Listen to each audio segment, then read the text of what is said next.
मुझे कैसे पता चलेगा तू सैयद है? तो सैयदजादी ने अपना पल्लू खोला और अपने आंसू दोनों आंखों से साफ किए तो कहने लगी अल्लाह तेरा भला करे, मैं साबित नहीं कर सकती कि मैं हुजूर का खानदान, मेरे पास कोई दलील नहीं, मैं नहीं बता सकती। चल ठीक है, चली गई। किसी ने बताया कि यहाँ एक यहूदी भी रहता है, वो बड़ा सखी है, या आतिश परस्त है, या पारसी है काफिर गैर, सखी बड़ा है। उसके पास गई, बैठी रही, लोग बैठे थे, जब चले गए तो करीब गई, कहने लगी मजबूर हूँ, परेशान हूँ, गरीब नहीं हूँ। कहने लगा बीबी तुझे कभी देखा नहीं, समरकंद की इतनी आबादी नहीं, मैं सारे शहर, तू कौन है? तो कहने लगी तारफ ना ही पूछे तो अच्छा है। उसने कहा चलो अगर पता चल जाए तो। कहने लगी मैं मुसलमानों के नबी की औलाद, मुसलमानों।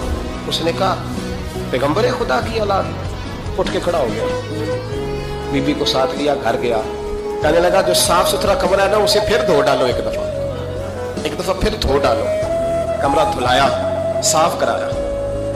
फिर कहने लगा बीबी मेरे बर्तन ज्यादा साफ सुथरे नहीं, मैं नए ना खरीद के ला दूं।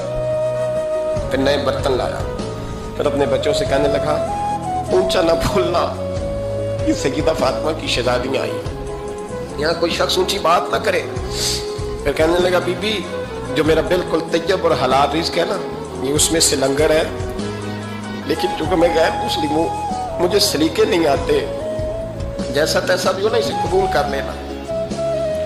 खातून को कहने लगा ये घर है, जब तक जी चाहे यहाँ रहना, और देखना हो सके तो रात अपने नबी से सिफारिश करना, मेरा भी कोई मसला, मेरी भी कोई कबूलियत कहीं हो जाए।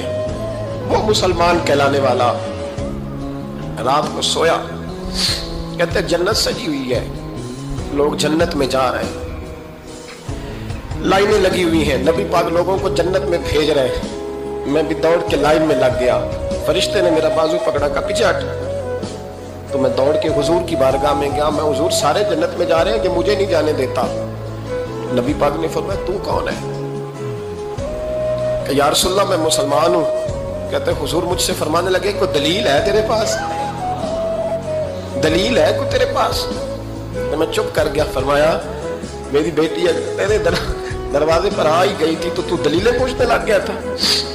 तो मैं जा दौड़ जा। सवेरे आंख खुली तो गलियों में ढूंढता फिरता है, तलाश करता फिरता है, कोने कोने में जाता है वो सादात का घराना कहाँ गया। ढूंढते ढूंढते उस गैर मुस्लिम के दरवाजे पे जाके पहचान लिया। तो कहने लगा खुदा का वास्ता, जो तूने नौकरी की है ना इनकी मुझसे 11 गुना ले ले, ये सादात का घर मुझे दे दे। तो कहने लगा कल तू आता तो शायद बात और होती, आज बात और है। उसने कहा मेहरबानी कर। कहा नहीं नहीं, कल तू आता तो मामला और था, आज मामला आज और है, रंग बदल गया है, हालात तब्दील हो गए हैं, अब तू देख दाख के आया, जा दौड़ जा। कहने लगा नहीं मेहरबानी कर, दे दे, तू गैर मुस्लिम में तेरा क्या ताल्लुक? कहने लगा चुप कर, गैर मुस्लिम में कल तक था, कल से सज्जदों से प्यार किया है तो मेरे हालात सवर